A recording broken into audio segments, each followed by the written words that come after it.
So part 2 of service oriented modeling we are going to discuss today.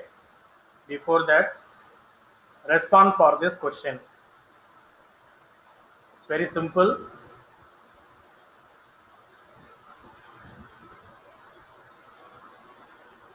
Hardly 90 plus students are there.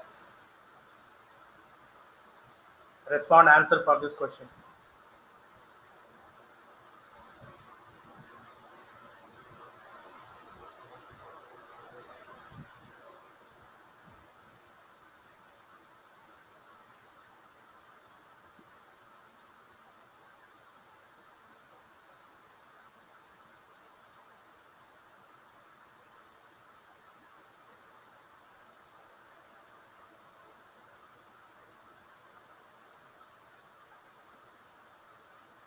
There is option from Tarun.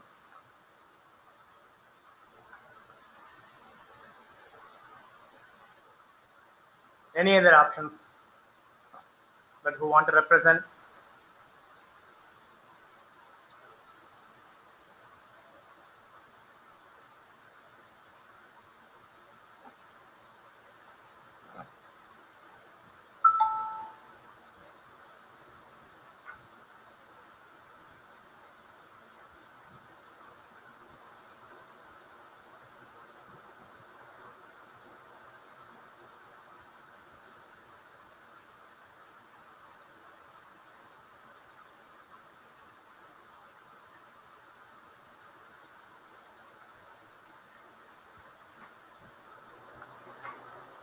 There is option from Niveta. Okay.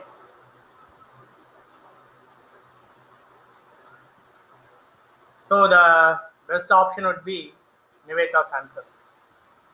How it would be? Service oriented computing, right? It is something tough to come over that because it may similar to my DPMN. I will run over on that. Publish, find, bind. They are talking about SOAP UDDI, right? The three combination. WSDL. XML, that is also related to service oriented computing. So that will be tough to find out which one could be the best option. So ultimately for service oriented computing, we have to map with the publish, find and bind. Heterogeneous communicating systems. So heterogeneous communication means I'll be writing a function in VB.NET. I'm ready to call that function within ASP.NET without changing, without doing anything. Right? Simply I'm going to call. So when heterogeneous environments are going to communicate, I need to use the term interoperability. Right? So that could be the very good term being retrieved from Microsoft technologies. Information representation, right? So how we will represent the information in terms of XML metadata, right? So it will talk about data, nothing but what does that data contains. I'm ready to give the semantical description of my data that can be done through my XML. Process description, nothing but that what we are discussing for the last 2 days. Business process modeling notation. Ultimately, it is derived for BPML. So there I will ready to use my like your UML oriented approach, right? So ultimately, the option would be C. Right? So that's the case here. So before getting into this session, let us start with a research paper that have talked about this actually. Right, this paper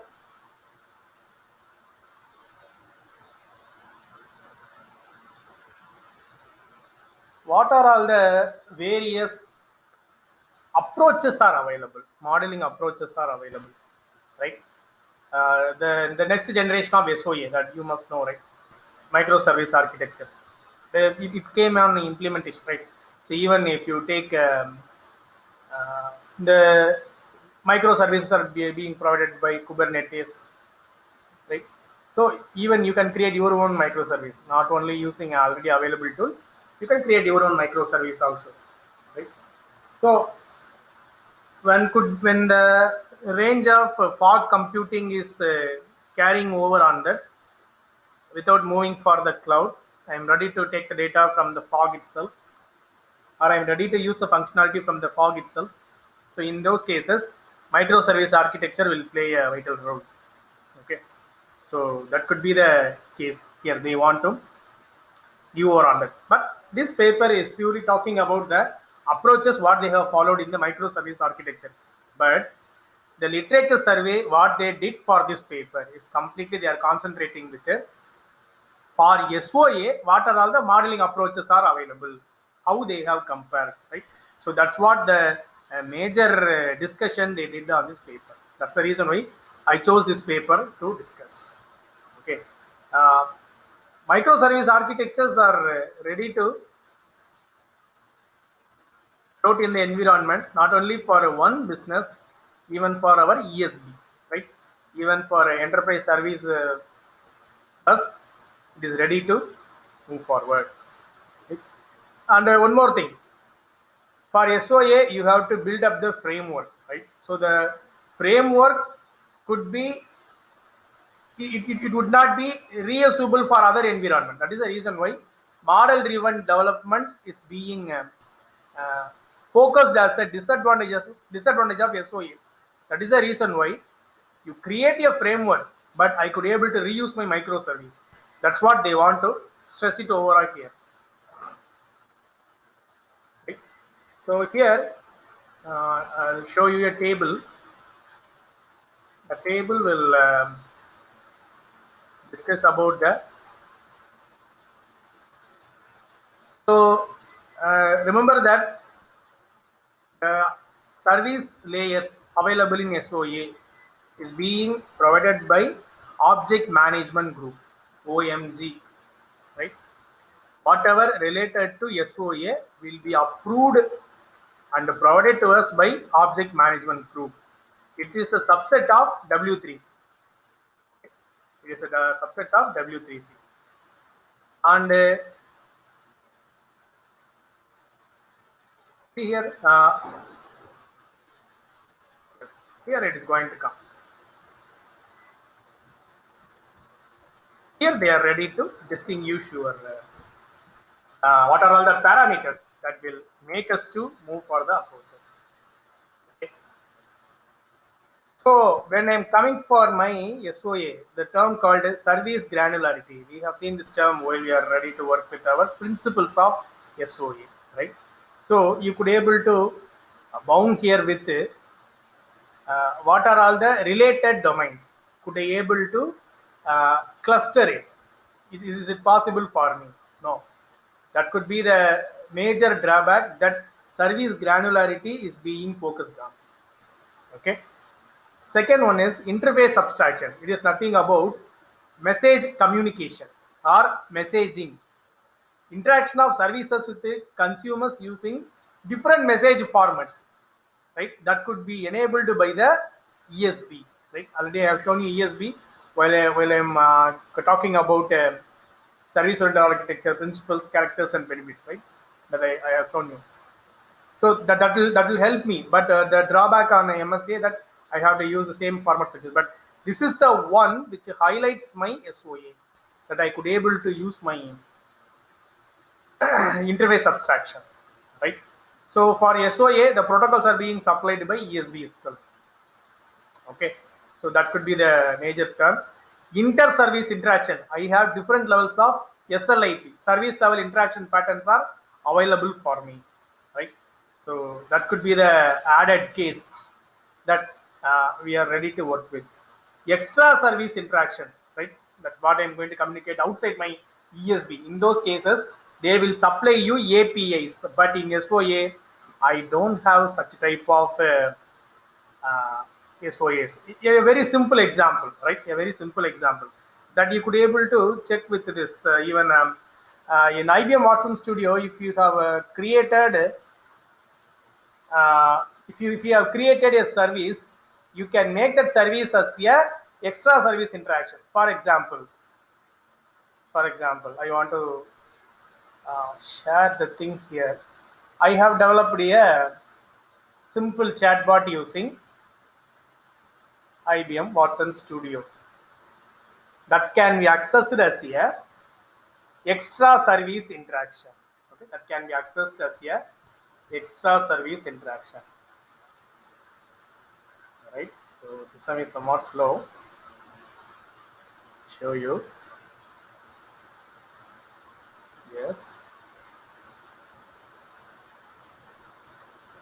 And now I will paste this in the chat. Right.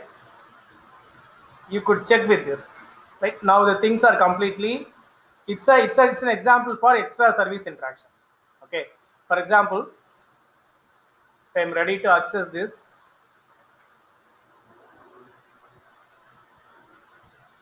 I have not logged in to the environment. So be sure about that, right? So the chatbot is ready to open. Okay. So if I am going to provide my, so it's asking, hello, I am a restaurant bot capable of showing menu, find offers, place offers. Can you please give your name and email? So I am supplying Ashok and ashok.pm at ritchennai.edu.in. Right? The bot is right. So it's ready to respond. So such a type of services that if I am going to use, it is ready to provide me the it is ready to provide me the content from the immediate catch. That's what we are ready to talk about fog. Right. So it's an example for a extra service interaction that you could be able to try it out. Right. So that's what we are discussing on this application scope. Right. Application scope. So already it supports messaging. Heterogeneous communication is possible. So in that case, cross enterprise applications that I could be able to communicate in a easy fashion. Right. So that could be the major thing that here we are discussing about it. Again, practice orientation. Practice orientation is completely talking about my the SOAP or a REST or my corresponding place where I am accessing my service. Everything is completely based upon interoperability. So instead of my using my regular protocols, that could be encompassed with my ESB itself. That's what they'll be talking about. Processes, right? This is the place where we will be talking about more on microservice architecture, right? So DevOps. So Docker based operations also ready to provide such type of instances for this, right? So that's a case that it's available for me from SOA environment, but when I'm going for microservice architecture, they'll directly working with their DevOps, right? So DevOps is being the primary level of my Docker operations only, right? So that could be the characteristics that will highlight the service-oriented architecture pertaining to their analysis, design, and modeling. Right. So that could be the case because while we are going to analyze what are all the parameters we have to take into consideration. So that's the reason why these characters are being exhibited for you. Service granularity, interface abstraction, protocols, inter-service interaction, extra service interaction, application scope, practice orientation, processes. Right. So these characteristics will help me to analyze in the subsequent level as well as if I'm going for modeling, the same parameters would be helpful when I'm going to move further, right? So these are also the cases that they have tested with some particular architecture, right? So here you will get the next level detail, what they are planning for this. See, in the year 2004, that's what I have conveyed you. When SOA was being in the environment under research, so in those cases, what they have used as a modeling language, they have used UML, right? They have used UML. Later in 2006, the subsequent language is being designed. 3C modeling, right? So later only from OMG they have created the reference model for SOA, right? Reference model. That reference model will help us to understand and build the custom specific environment.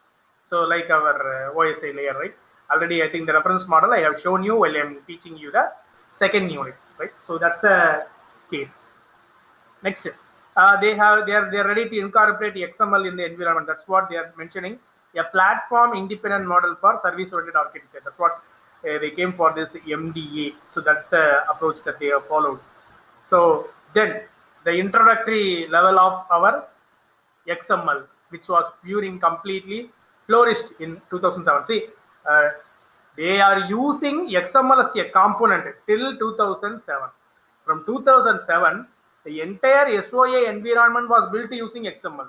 That is the pace that XML had come into the picture, because till the time that has been used as a tool, as one of the tool in SOA. But the thing is, using the same tool, they have completely restructured the SOA environment. So that is the case. SOMF that already I have shown you, that IBM have designed this. In the yesterday session also I have shown you some of the contents. Even today I will show you some of the discussions that what we are carrying on. Okay, so SOA reference architecture was further being modified, and reference architectures are being improved in the yearly fashion, right? So SOML specification people have released using UML. The reason is that you could able to see types of diagrams in UML, right? Likewise, they want to introduce the types of diagrams in SOML also, right? So or SOAD also, that I could able to convey like that. So when specific, see already we know about that. SOA is going to be the platform. Implementation sector is going to be my cloud computing only, right? In those cases, how I am going to arrange my components for the corresponding layer, that is also being done through my XML. So it is ready to give me that. See, what would be the structure of complete AWS? Through SOA, I could able to give you the detailed picture. In this way that I could able to arrange my components, right? In this way, the services can be communicated. That can be done and performed in a complete way, right? So this could be the a complete ways that what are all the modeling approaches they have followed from the inception, right? So most of the places if you come across, they will take the parameter, they will devise all the parameters into the common metric QoS, right? That could be the ultimate aim, right? So modeling is purely based on messaging. That is the final thought they will come and close in most of the research papers, right? So that could be the thing I want to show here, right? As well as I think that you could able to see that. I think approach number 8 have given you the major revision as well as the content. But approach 8 is nothing but it is ready to realize and own SOAs, owning SOAs. Nothing but it is ready to come for a complete platform for the environment, right? So still now, whatever is being approached as the reference architecture, most of the conventions are being from A3 only, right? So what they have discussed on A3, that if you move further, see that is the basic reference architecture being designed, right? So the improvements are being accepted over on 8. Okay, so service, contract, interaction. These three will decide you the complete analysis, design, and other relationships. So remember this term: service, contract, interaction. So these are all the things that are completely involved in analysis, design, and modeling. Service, contract, interaction. Right. So that's what I want to stretch it here. And the next level, just if you able to see this term, see the term semantic clustering, right? Semantic clustering.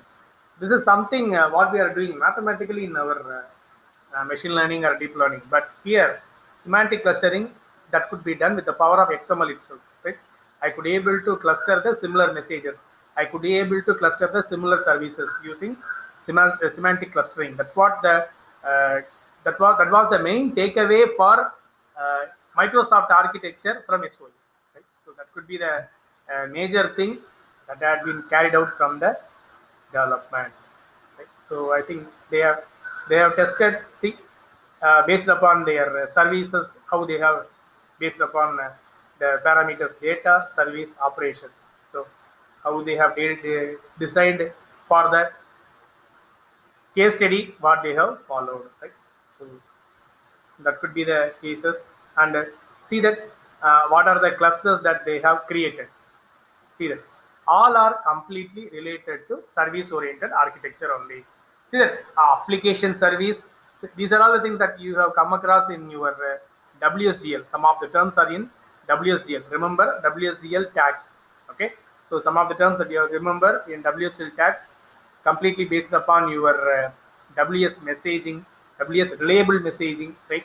That you could able to come across these things. See number 17, message exchange pattern, message structure, message type. Okay, so message exchange. So these things will come under on that. Remember this term endpoint, that what we have seen. Okay, so overall, all these concepts are being involved when I am going to model a service oriented environment. That's what application service, architectural service, artifact, atomic service, authentication, awareness, all these A's, all these A's completely depends upon application, architecture, artifact, atomic, authentication, awareness. All these things will completely rely upon the architecture neutrality. That's what they are ready to bring, right? Architecture neutrality. That is what they are ready to bring over on that. Along with that, since we are talking about the in chapter 4 security, that's what they are talking about authentication here. So they want to bring those things as a separate cluster. Okay. So business service, categorization, consumer, all those things are ready to talk about the utilization environment, right? So further, technical environments are being projected through this endpoint execution context. These two things we'll talk about the technical environment. Rest of the thing we'll talk about from 12 to 21, right? Even I could use 25. From 12 to 25 purely rely upon our messaging, right? Message communication, messaging, right? So that's the major content there. Finally, sorry, 27 I could able to do that. So security management, service description, specification, structure, visibility, these are all talking about. So here I have clustered based upon the environment. Even these parameters are being clustered again, right? 28 to 32 completely rely upon your UDDA, right? Remember, completely on UDDA. Okay, so completely rely upon 12 to 27 is completely rely upon your messaging. Even I could able to 10 to 12, right? Messaging. So rest of the things are purely talking about the platform, right? Nothing but my XML. Okay, so UDDA, WSDL, everything is being created using some tag names. That's all. That is going to be modeled. So if you want to perform modeling, you have to these three parameters, these 32 parameters only. That's what that could be the case. Even for SOA or MSA, this is applicable, right? If it is going to be MSA, I could be able to increase number of clusters. If it is going to be SOA, how I have clustered from this 32, I have created you only 3 clusters. One cluster is for SOAP, one cluster is for WSDL, one cluster is for UDDA, right? So that could be the major discussion on this paper, right? So suggest to students this paper is a very interesting paper that even you can see. For example, you are going to create a service oriented environment or service oriented architecture along with the service oriented computing that you are going to create for a supply chain restaurants or supply chain based some big retail stores. So in those cases, what are all the parameters that are necessary for your modeling, right? See, very simple. In OOAD, you will be following that 9 diagrams. The same way that you are going to create the diagrams using these clusters, right, for your design approach. So that could be the case that I want to talk about here. Something interesting, right? So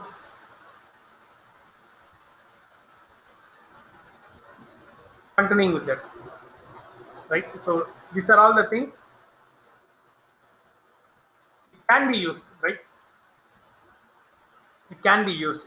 Then you could able to see this type of things in the BPEL, right? BPEL node windows that you could able to see, that would be available. Even that can be clubbed for the corresponding environment, right?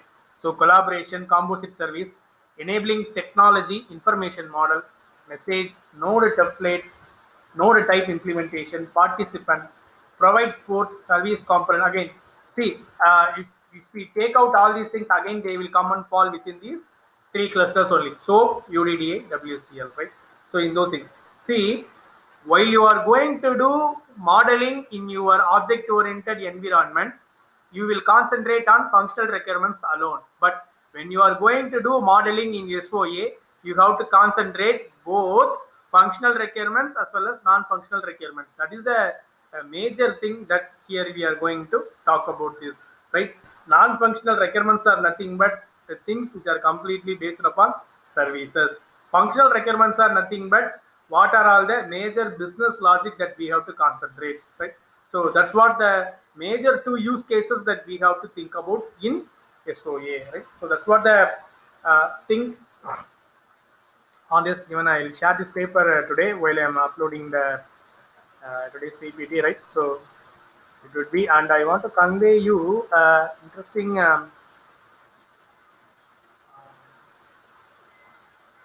book for you that will talk about completely the difference between the SOA and yes, here it is. See that reference number 19, right? So microservices versus service-oriented architecture. So here they will yield you the complete orientation, how the transition had happened from SOA to MS, right? See, again I'll be telling you, in MS, most of the contents are from SOA only. There are no new concepts in MS. It is being clustered. It is being very specific, application specific. It would be combined over on that, right? So if you are going to construct a modeling language, if you are going, the ultimate aim of this paper is, why we have studied all these type of modeling approaches is, if you are going to construct a modeling language, I have to concentrate on these 48 parameters. If I am going to concentrate only specific parameters, it is going to be microservice. If I am going to cluster all the parameters and I am going to use them, that is going to be my service-oriented architecture. This is what the complete orientation on this paper, right? So this is the paper 1 that I want to discuss here, right? So this is the second paper, paper 2, that I think after traversing the PPT,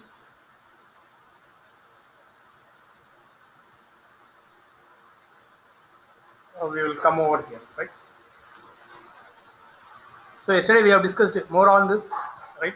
So what are all the parameters that we have discussed over on that would completely rely upon this environment? But where these all these parameters will be identified in the left side, that you could able to see modeling language, right? Within that, all these 48 parameters can be available as tags. That's all.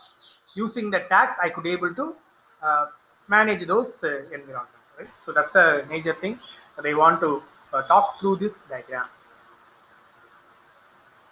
right? So till now, whatever we have discussed, that is being transformed into the theoretical term here, right? How I am going to create my conceptualization, what is the architecture I need to follow, discovery of services, how I am going to analyze the necessity of SOA for my business, how to integrate my design. So what could be the logical architecture that I have to design, right? So pertaining to modeling language, for analysis, what are the models are available, that what I have to use. So analysis proposition diagram that I have to use. So when I'm coming for The second one is service-oriented logical relationship diagram. Remember your UML diagrams. Likewise, in analysis, we have very specific diagrams, and for design model, we have some specific diagrams.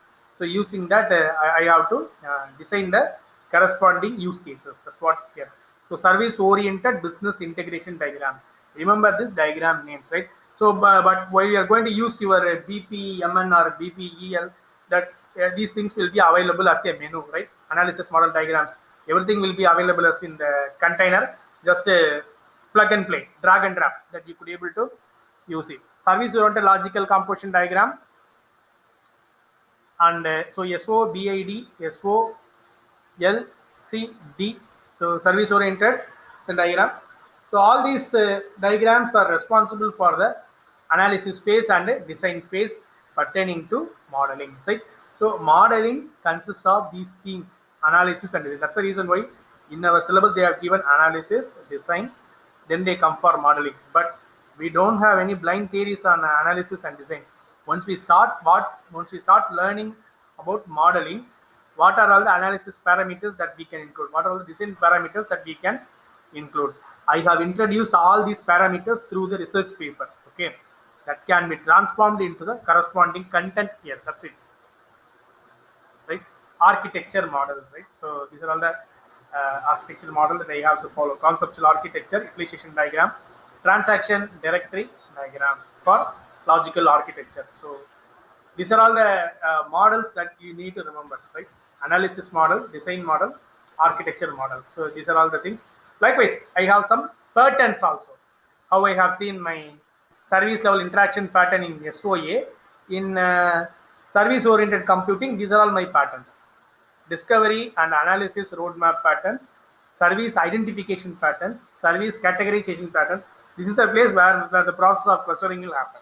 Service categorization patterns, contextual analysis and modeling patterns, structural analysis and modeling patterns, right? I have to choose for my corresponding cases.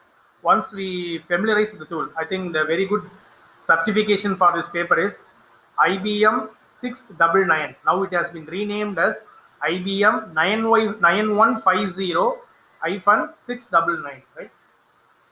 So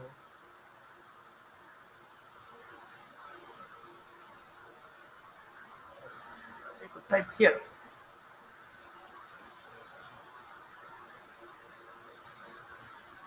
IBM 9150-699. It is an interesting certification from IBM. It's the name of the exam that what I have typed in the chat. This is the name of the exam that you can approach for the certification details. I think due to the pandemic period, certification rate has been reduced. They are testing your SOA fundamentals pertaining to this modeling, right? We are testing the SOA fundamentals. So you will get only 65 questions. Among that, 30 questions are from SOA fundamentals, what we have learned in unit 2, right? From that, what we are learning in the unit 5, these things will come under the first section, first 30 questions. Rest of the things will be concentrating on completely that how XML is going to be deployed, or what is the modeling language. When you are going to get registered for this, you will get the dumps notes from the IBM itself directly. So there you could able to get the IBM modeling language, SOMF, that what I am showing you. What are all the diagrams are available? What are all the notations that we are going to use? So that certifications will be useful to understand and move forward, right? So this is related to modeling. That's what I want to stress it. Yeah.